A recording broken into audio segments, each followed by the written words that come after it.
exclusive podcast right here on the tradcatnight.org website. Folks, today is, it's Veterans Day here in America. It's November the 11th, 2020. Hope you all are having a very wonderful and blessed day. As always, we continue to keep the programming moving along here Monday through Saturday, typically 3 or 4 guests on every day, folks. Continue to invite your friends, family members, church members to tradcatnight.org, your number one Catholic podcast and information service. We've had a prolific day of podcasting already with Catholic attorney David Wemhoff this morning. We had Danish Catholic journalist Ibn Thranholm on the program this morning, joining us from Denmark. A little bit later on today, we've got Catholic prophecy expert Blue, who was a part of our first Trad Cat Night web conference, and someone who joins the program every month to help break down all the latest happenings, specifically in France and Ireland, but all across and abroad throughout Europe. Gearóid Ó Colmáin joins the program. We're going to specifically be staying along the lines of France today. And before I hand it over to our good friend of the program, I just got to make mention, folks, we have the web conference forthcoming, November the 21st. It's only 10 days away. So make sure you get your tickets today, 3 to 7 p.m. In my humble opinion, this could be the Catholic conference of the year. We've got pretty good sales already. Most people typically buy in that last week, or more specifically the last 3 days. But we've got decent sales already.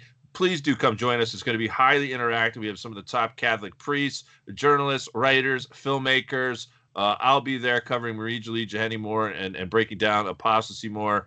And it's truly going to be a great time. And that second last one, very good gentlemanly debates that occurred during that last web conference that we had. And it's going to be a good time. So please do join us. Also, we have to make mention of our sponsors this month.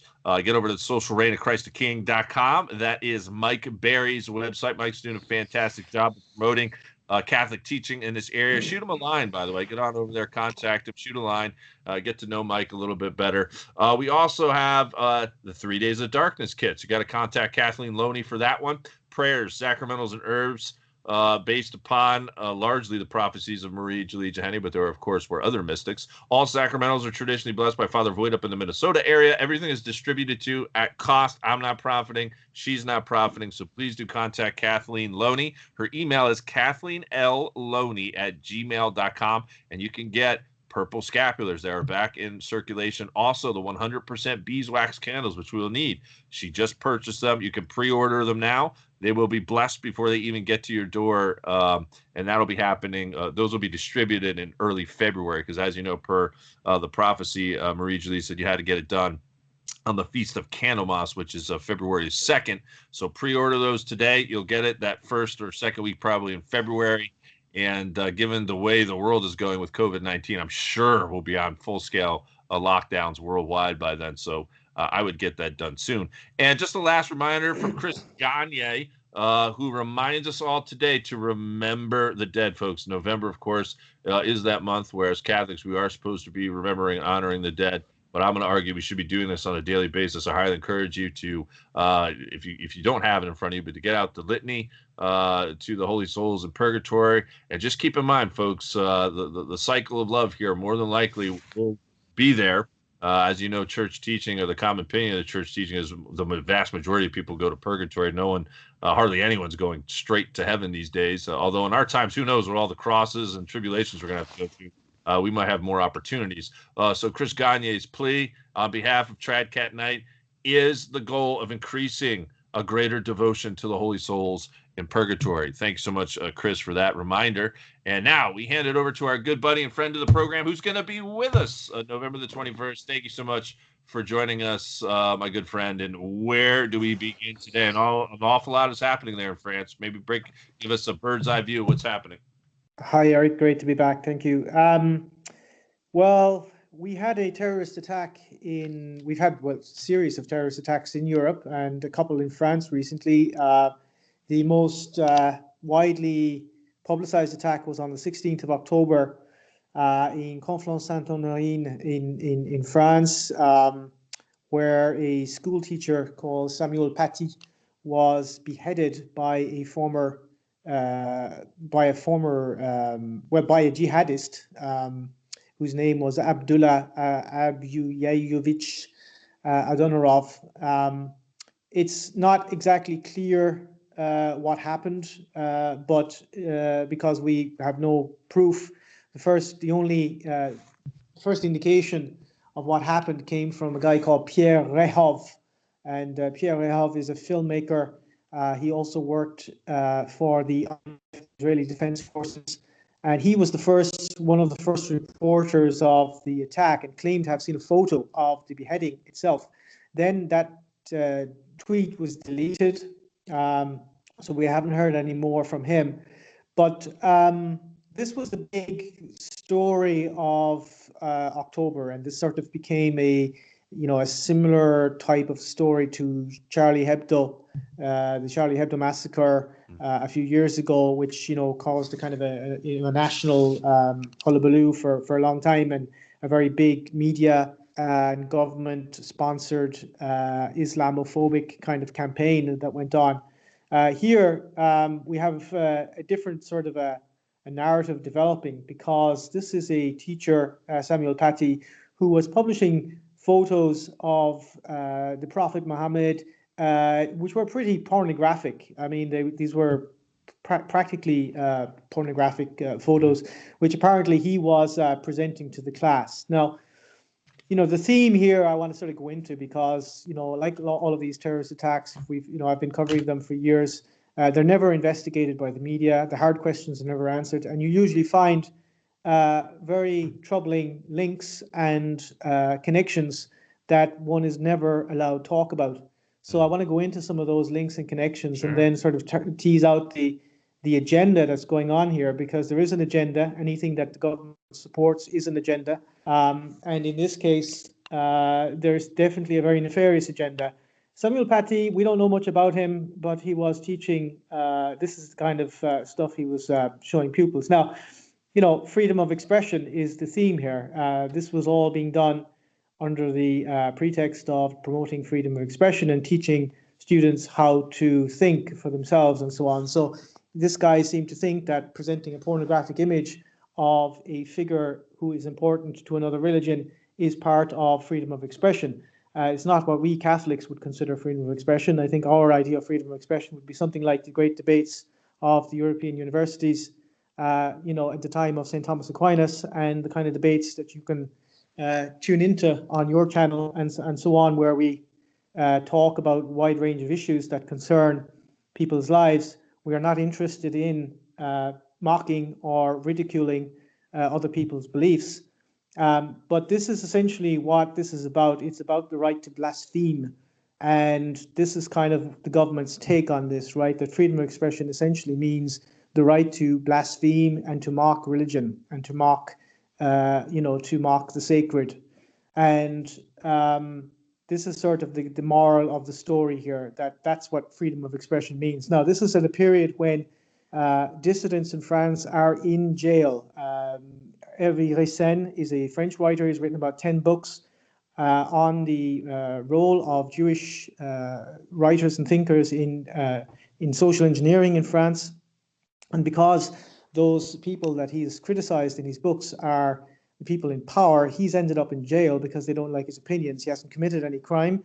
They haven't found any faults with his work. He simply has had court case after court case against him. He's now in jail in France. He's a political prisoner. Alain Soral, the editor of Égalité Réconciliation, which is the biggest website in France. I do a radio show there with an Islamolog called Youssef Hindi. He's it's a very interesting collaboration between a Muslim and a Catholic about the war on terror and geopolitics. And that website is a hugely influential website. It's probably the most important website in France. And the founder of the website is in exile because he has suspended prison sentences against him, and he hasn't committed any crime either.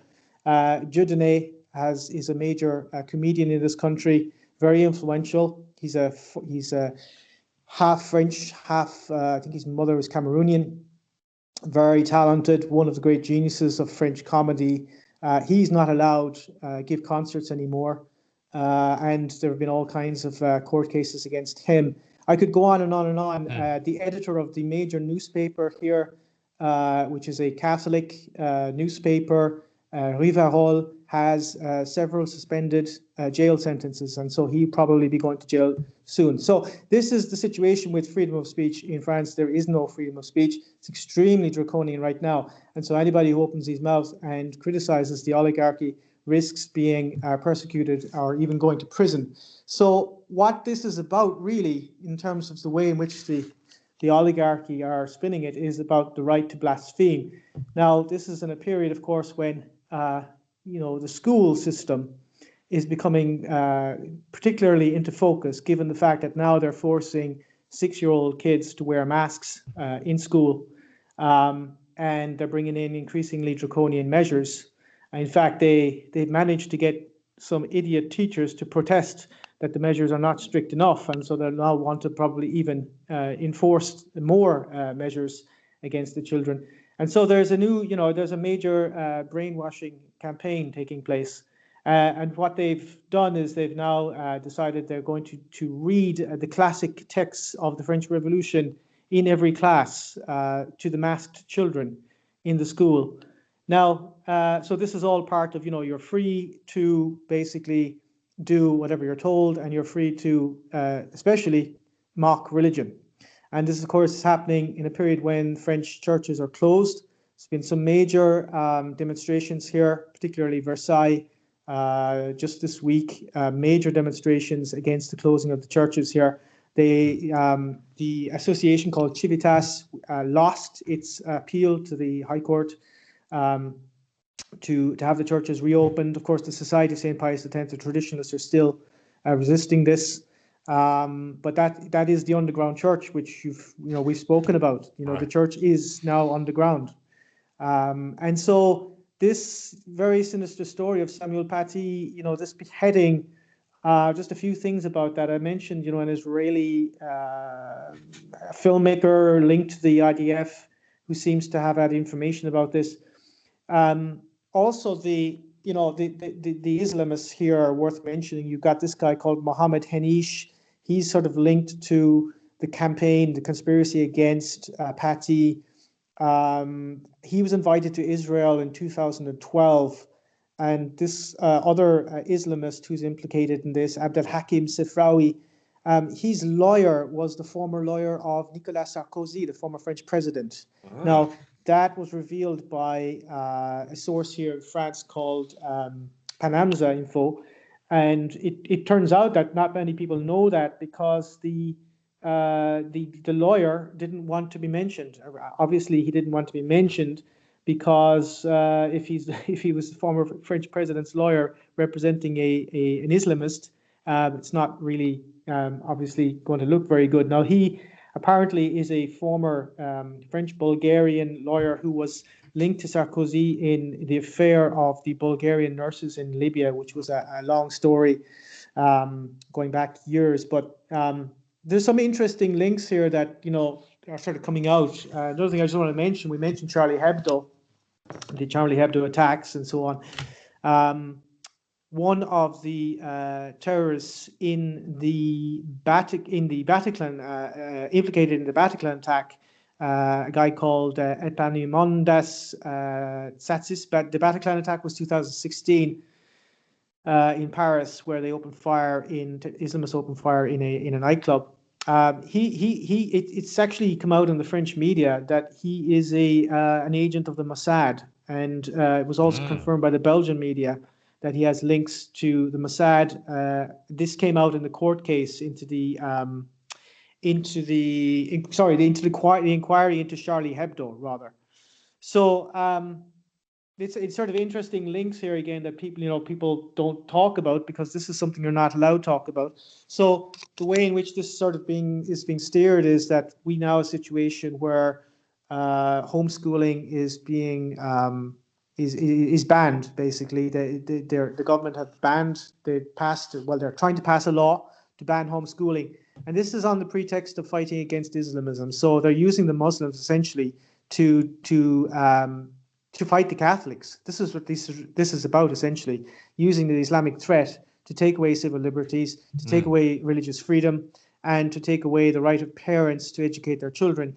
Now, if you look at this story of Samuel Paty, school and freedom of expression, lot of God-fearing, decent Muslims have very legitimate concerns about some of the things that are being taught in French schools. For example, homosexuality, child sexuality, all this kind of stuff that's being pushed by the UN through schools in Europe and America and everywhere else. There are French Muslim associations who are, fighting that, and they have very legitimate concerns. Of course, this is never discussed in the media. Instead, here, the ordinary God-fearing Muslim, law-abiding Muslim, is sort of being associated more and more with these spooks and puppets of intelligence agencies like these Islamists and these jihadists, and they're using that as a pretext to sort of foment civil war, and also, of course, to deprive people of civil liberties. But I think also they're creating a consensus that, the people who beheaded Samuel Paty, were those parents who were complaining about what he was talking about in school. And so it's kind of like, we need to be careful about parents who have problems with what we're teaching in school. This is, in a period when, children are being forced to wear masks and listen to propaganda all day, about how free they are. It's obscene. It's absolutely obscene. So this is the situation here now. There's another thing I should just mention on this, which is that, Sure. We've mentioned this before, the Global Pact on Education. I just want to kind of go into this because that's, as you know, this is the next big thing from the anti-pope. And he is the ringleader of this. He's the ringleader of the New World Order. He's the ringleader of the drive towards one world religion and a one world government. As you well know, in the Global Pact on Education page, he quotes this apparent African proverb which says that it takes a village to raise a child. And the first line in that page says that educating young people to the fraternity is the aim of the Global Pact on Education, right? So educating young people to the fraternity. Now in the same way, and I'll be going into some of this in my talk, but in the sense that France is the eldest daughter of the Church.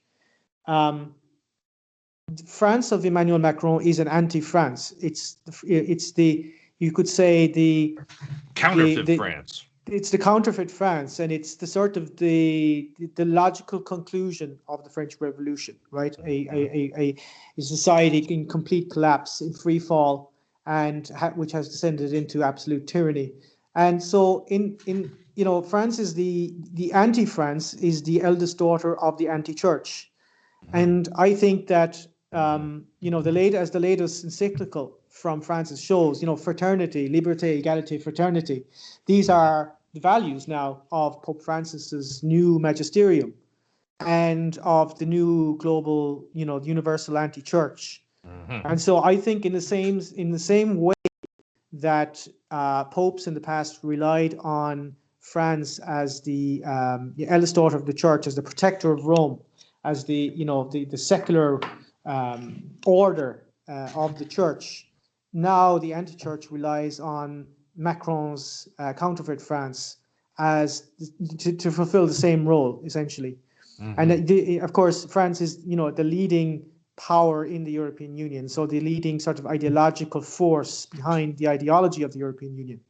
And the European Union is the prototype of the world government. So there's I think that as we come towards the Global Pact on Education, what we're seeing is this is a perfect opportunity to celebrate the values of the French Revolution, which are the kind of the foundational values of the world government. Yeah. Wow, well said. And just in addition to that, we had Benedict XVI back in the day talking about Vatican II as representative, a counter syllabus, if you will, as opposed to the syllabus of errors. So no doubt we have a revolution well underway in the world, coming from the Vatican, obviously being played out in France. Now, what give us sort of a sense or a feel of the people there in France? Are they feeling a heaviness in the air? Is there a lot of despair these days? Are they aware of so many of these? Are they people in France aware of these prophecies, which indicate this massive change that will, for the positive, for France, down the road. And of course, it's going to get very dire there. Marie-Julie Jahenny's prophecies even talk about how Paris is going to be, nuked and only like less than 1,000 people will live, but there are safe places like in Brittany or whatnot. Give us sort of the ground feel for what the Frenchmen are feeling these days. Well, I'm the good news really is that there is an awakening happening. I think it's late. It should have happened earlier, but it is nonetheless happening because we have so many talented people in France. All of the greatest minds should be focused on this. But we do have some progress. Like we've had 200 lawyers who have signed a letter and are now suing the government. We have associations of lawyers suing the government about the mask issue. A lot of pressure is being brought to bear.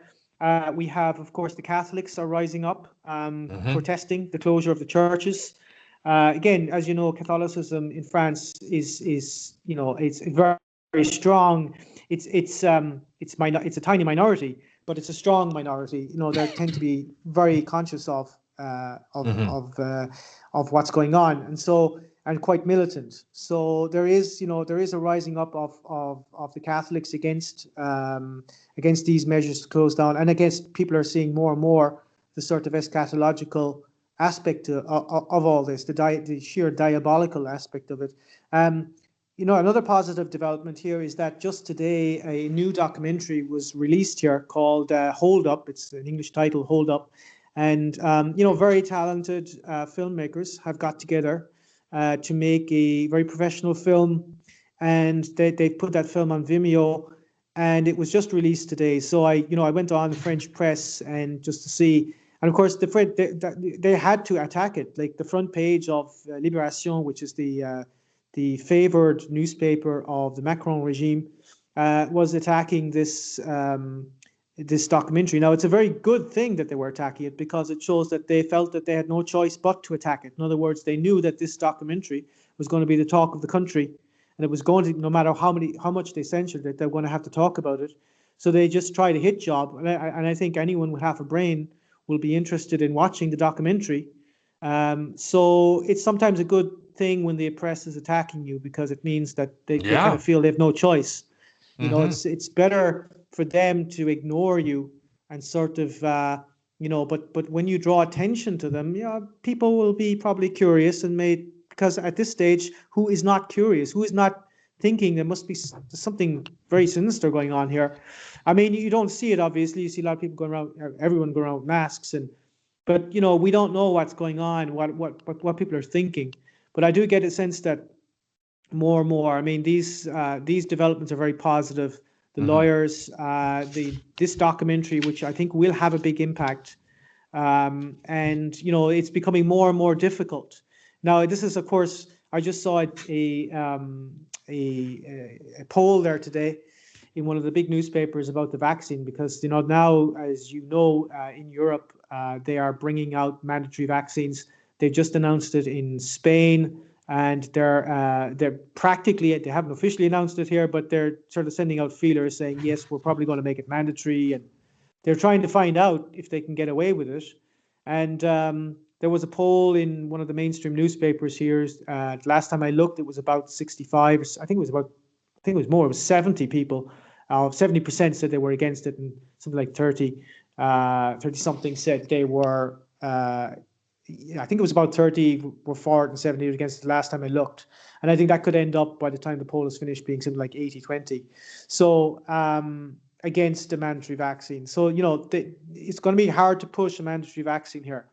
Nonetheless, this is what they're preparing people for. As you know, the Pfizer vaccine now is being brought out. All the European countries have bought 35 million doses of it here.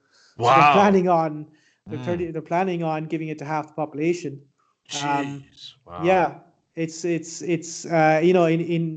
Britain things are going crazy. I mean they're sending military into Liverpool testing people, and I mean it's all of the European countries. I mean it's right now, if we're kind of looking at America, and if that goes into civil war, that wave, and I think it will inevitably. Oh yeah, it's going to come to Europe. Yeah, no, it's in Catholic prophecy. It's actually the last major sign, really, before the 3 days of darkness is revolution here in the West, and obviously we see we're heading towards that with the latest with the elections. But yeah, right here in Drudge Report, record hospitalizations. They got this shoved down our throats. I think we're on the verge of second wave lockdowns here in the United States, and it's very trying times all across the board. The question I had for you is in regard to censorship. A common friend of ours, Steph Aguiar, who I think works out of Spain. I think you were actually the one who brought this apostate to her attention. I've been kind of talking to her behind the scenes on Twitter and via email. As a matter of fact, I heard from her just yesterday, and she was asking me questions on the Antichrist. When do I think it would arrive or whatnot? But along the lines of censorship, you're working on this new book now.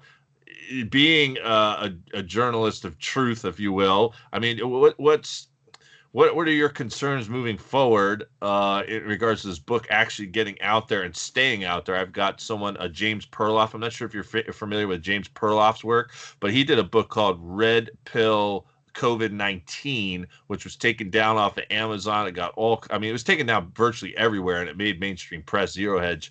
So that actually worked in his favor. He actually probably increased his sales as a result of that. A lot of journalists these days, I know we talked about this in times past, it's getting tough to say the things we want to say. And again, this is why I hide behind a paywall, so that you have the opportunity of really saying what you want to say and it really not hitting the mainstream, if that makes any sense. And I guess you could argue pros and cons to that. I'm well aware of the con side to that, but it's the only way that I see that we could stay up as long as we can. You know what I mean? Sure. I think to answer that question, I mean, about books and about websites, and obviously, we've discussed that before, and every week more is disappearing. I think people will need to, form an off-grid culture that will be capable of surviving the coming technocratic control, and we're almost in technocracy and total technocracy. And we will need in a sense, actual books and papers are going to be more important than ever. We will have to rely more and more on actual physical books and sort of getting them physically around the place, and using alternative platforms to have conferences and to have, to do what you're doing on Tradcat, which is to bring many people together and diffuse the information, which is becoming obviously increasingly difficult. It's not going to be as easy as it is before. But I think adversity is something Catholics thrive under. We've always, it sort of confirms our faith, and it's something that, that it won't phase us. We will find ways to resist. And so I'm pretty hopeful that we will still, overcome this. Of course, the thing is, a lot of people don't realize about the New World Order is that it's a conspiracy against the church. And if you don't understand that, you can't resist the New World Order. There's an awful lot of people out there who think you can resist the New World Order by saying, you are consciousness, or, you are, sort of New Age, the sort of New Age philosophy. But what they don't realize is that this New Age philosophy is part of the New World Order. It's part of the the one world religion. And so, like, the New World Order is a conspiracy against the church, and that's it. That's what it is. That's what it always was.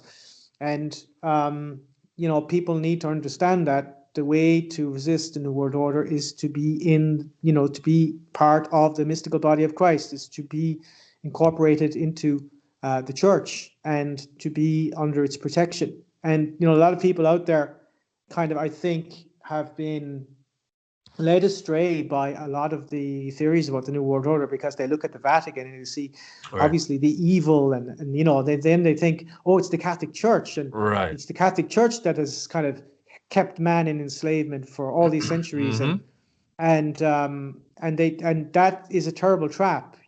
That I keep telling people, it's because the Vatican is evil right now. That's you should understand that's why you need to be Catholic.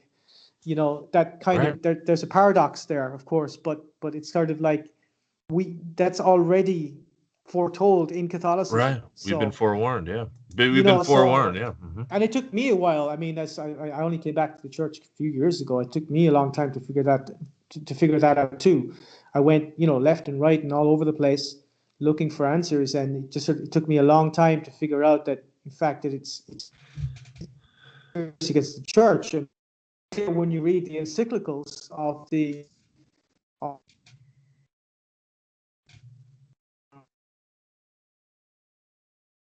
for people to understand, there's no way of it's you need to understand that, get baptized, and do what's necessary. Yeah, you're breaking up a little bit on me, Garrett. Can you hear me, buddy? Yeah. There you go. Now I go. There you go. Now I hear you back. Yeah, for about 10 seconds there, you were kind of cutting in and out. But you sorry, just to interrupt you. You mentioned my book, the book I'm working on, and I'll be presenting a chapter, or sort of the ideas of a chapter for that conference that's coming up. And I'll be talking about the divine mission of France.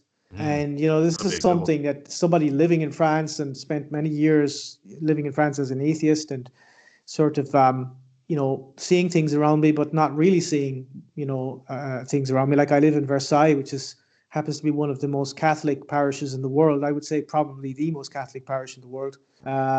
Several Latin masses every day. Incredible tradition here. But so I'm going to be trying to sort of, there is a chapter in the book about the divine mission of France, and the sort of why France, what is special about this country.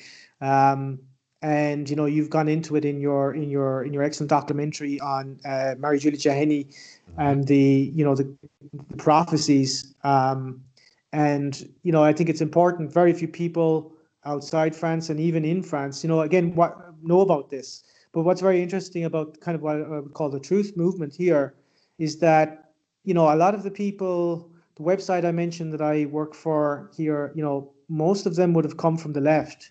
Most of them would have been Marxist, leftist, different sort of ideologies. But certainly, most of the people who contribute to that website would have come from the left, and they're all now traditional Catholic. And so there is just this movement, back to the church from the left and the right, particularly in the dissident movement, because the moment you start asking the question, what is this? What is this force that you find yourself using words like diabolical? This is diabolical. And if you like, this would happen to me. I kept using to say diabolical, and I see atheists still doing that. They refer to the COVID-19 agenda as diabolical, and they should ask themselves, why are you using theological language to describe it? It shows that there's something here that is beyond the human, and that that there's that evil. It's something that we find, in a way, the big problem in our society is that people don't believe in evil. It's because they don't believe in evil that they cannot possibly imagine that governments would do what they're doing. Yeah, and that's why they needed to control the press all across the board. I mean, you're not going to get truth across the board on any level, whether it's economic, whether it's societal, whether it's political, whether it's coming from the Vatican. Everything's been inverted. And so that's the main word of the day, deception. My latest article, which went up this morning, was working off of a Jewish Apocrypha book, talking more about the end times and specifically the arrival of the Antichrist. And that's how it was more or less put that society would be thrown into a panic and that truth more or less would be hidden under a rock. So and that's not how it should be, obviously, but that's how it is in these times with the obvious. Interestingly, we're kind of going off maybe topic, but nonetheless, just a question for you more about Maitreya, because you've mentioned it before. I know you've written about it. And, you said that the idea that this Maitreya is, in the world and it will be presented at sometime soon as this sort of this global guru, antichrist figure. It's just, I was just thinking about what you were saying, and like I've noticed in the last couple of years in France images of Christ as a kind of a new age hippie, a sort of guru like or on something. on kiosks. I've seen it a lot. I mean, I've often wondered, and I regret. I have to look for it in a library now, because I remember I saw a magazine. it was a magazine that was brought out, I think, last year here, and it was brought out by the wife of Bernard-Henri Lévy. I don't know if you know him. Maybe some of your listeners might know him. Bernard-Henri Lévy, French philosopher, major New World Order, Israeli asset. His wife is a so-called convert to Catholic, but this is like New Age Catholicism, right? This is Pope Francis. This is this is LGBT, and so on and so forth. And I just looked at this magazine where they had this picture of Christ on the cover, and it was this sort of New Age Christ. And then it was all this, LGBT friendly, Pope Francis, right. New World Order, all of these apostate priests. And, this was widely diffused. I mean, it was in all the kiosks. You could see it for weeks, this image of Christ. And, it's maybe, I was just thinking about it, maybe I noticed it because I'm a believer. But it's like what Trump said, who's more famous than Christ? It's like, it's something that everybody would notice, and Sure. particularly in a culture where Christ is in a secular culture where it's almost forbidden here to have images of Christ or even to mention him. It's sort of like now Christ is back, and it's sort of, I think I just see that as predictive programming. Predictive programming. Absolutely. We'll take a look at the public. That Netflix movie which came out. I think it was actually called The Messiah or something, where this Antichrist figure, he travels here to the United States and makes an appearance or whatnot. I haven't watched it yet. I'm going to try to take a look at it here in the not so distant future. But yeah, no, listen, being an international apostolate over the years, I've had people weigh in and send me pictures from around the world where in their own locales it'll actually say Maitreya is here, he is alive. The Christ is here, from Los Angeles to Berlin. I remember the pictures I received like 3 or 4 years ago from a lady who lived in Berlin, where the Maitreya is here was all spread out through all over Berlin. So it's here, folks. I mean, the UFO agenda has to pick up a little bit more because it ties into the ascended masters who will show up onto the scene, who once the tribulation period starts, then these guys will show up and they'll say that they have the path and we've got to become more evolved. And this is why people are going to have to take the mark of the beast, and then also to protect them from the pandemic too. At that point, who knows what wave we'll be in, probably like wave 4 or 5 at that point. So yeah, it's all adding together. And the more and more I look into this, listen, I'm my own worst critic. Like, if I really didn't believe that, I wouldn't be saying this for 5 years. I don't just throw it loosely out there. I'm like 99.9999999% sure this is the guy. Like, I have to leave that 0.0001 because I'm not infallible. But even there's a connection. I don't know if I mentioned this to you, but there's a connection between him and the vaccines. If you go to their health page on Share International, he talked about decades or so ago that there would be a technology of light which would be introduced into the science and technological world. This is an obvious allusion to luciferase, which is what they're putting into the vaccine. So like this came out like 30 years or so ago. Like, so they've been pumping out exactly what the script has been playing out to be. So again, the more and more I look into this guy, the more and more I'm just completely adamant that, he is the one. And again, he's not going to show up saying he's Maitreya. I mean, I don't know what his name's going to be, but we're all going to know who he is. And I'll send you the link, buddy, to Malachi Martin talking about this. I've been sending it to everyone. I sent it to Celeste yesterday, but it's a little 3-minute excerpt on how the Antichrist is here. I'd really like to see that. I mean, in your film, you have this extract of Malachi Martin talking about, when the churches close, you're in the end times. And I don't see them certainly not voluntarily reopening churches here. They're closed. And here in France, they're supposed to be closed till February. They're talking. They've had politicians on television openly talking about canceling Christmas, canceling it. So like I don't see any return of the churches here. Unless the Catholics can force them to, which they could. I mean, they are, as I say, I've great confidence in French Catholics. They're very organized, and they're very holy. So I think there's a good chance. But that I think people should realize, the church is closed, the mass not being said as it should be. Just seems to me that people are going to have to get ready for very, very hard times ahead. Yeah, no doubt about it. As a matter of fact, I sent it to Steph too this morning. I'll send it to you as we're concluding here. I'll send it to you via Skype. This short little piece on Malachi Martin talking about how the Antichrist is here, and this was way back in the late '90s. So, in any case, buddy, thank you so much for joining the program. Again, he's going to be joining us November the 21st. Shame on you if you don't join us. Get your ticket today. Hang off air here, buddy. We'll get you scheduled for next month too as well. And folks, I just want to thank you all for tuning in to Tradcat Night special guest exclusive podcast for this November the 11th, 2020. Until next time, stay safe and God bless.